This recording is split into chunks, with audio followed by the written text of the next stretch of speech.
use of CCTV has become more complicated post general data protection regulations. There is no reason why you can't have CCTV both in general and indeed inside the common areas of an HMO, but with caveats.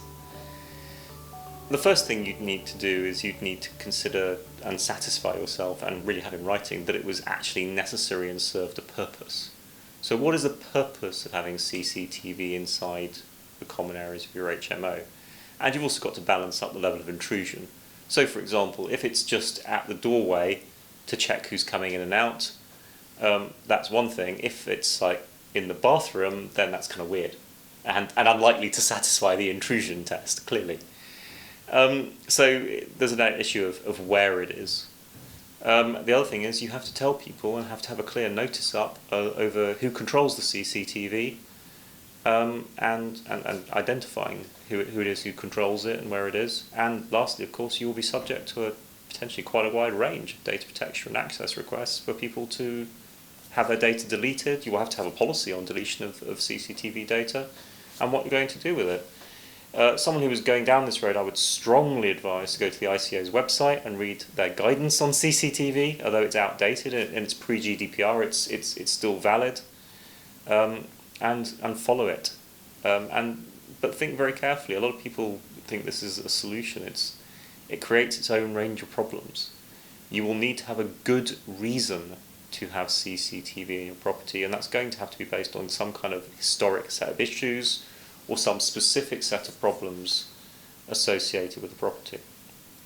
In a wider sense, if you're talking about CCTV outside the perimeter, that's a bit different. But again, it does come back to who controls it. So, for example, people are into doorbells now, ring doorbells or doorbell cams. Other brands are available. They are not a problem, but it depends who controls the ring doorbell. If the ring doorbell is actually going to the landlord's phone and he's controlling who comes through the door, that's a bit of an issue.